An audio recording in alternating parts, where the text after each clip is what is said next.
ସ୍ୱାଧୀନତା ଦିବସରେ ବର୍ଷାଙ୍କୁ ଦେଖି କାନ୍ଦିଲେ ଅନୁଭବ। ଦର୍ଶକ ବନ୍ଧୁ, ଆଜି ହେଉଛି ବଡ଼ ଦିନ, ପବିତ୍ର ଦିନ, ସ୍ୱାଧୀନତା ଦିବସ।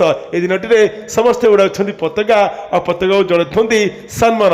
ଯାହାକୁ ନେଇ ବର୍ତ୍ତମାନରେ ଏବେ ସବୁଆଡ଼ୁ ଖବର ଆସୁଛି କି କୁଆଡ଼େ ଶେଷରେ ବର୍ଷା ପରିଦର୍ଶିନୀ ଅଭିନେତା ଅନୁପ ମହାନ୍ତି ଆଜି ଏକ ବଡ଼ ଦିନରେ ଏକାଠି ହୋଇଛନ୍ତି ଆଉ ମିଶିକରି ସ୍ୱାଧୀନତା ଦିବସକୁ ପାଳନ କରିଛନ୍ତି। ଏତିକି ପରିପ୍ରେକ୍ଷୀରେ ଏତେ ପାଖରୁ ଅନେକ ଦିନ ପରେ ଅଭିନେତା ଅନୁପ ମହାନ୍ତି ନିଜ ପୂର୍ବ ସ୍ତ୍ରୀ ଅଭିନେତ୍ରୀ ବର୍ଷା କଥା ମନେ ପଡ଼ିଛି ଆଉ ତାଙ୍କୁ ଦେଖିଛନ୍ତି ସାମ୍ନାରୁ। ହଠାତ୍ କଟକର ଗୋଟିଏ ଜାଗାରେ କୋଡ଼େ ସ୍ୱାଧୀନତା ଦିବସରେ ଅଗଷ୍ଟ 15 ଦିନରେ କୋଡ଼େ ଜାତୀୟ ପତାକାକୁ ସମ୍ମାନ ଜଣାଇ ଏକାଠି ପୁଣି ଗୋଟିଏ ଜାଗାରେ ମୁଲାକାତ ହୋଇଛନ୍ତି।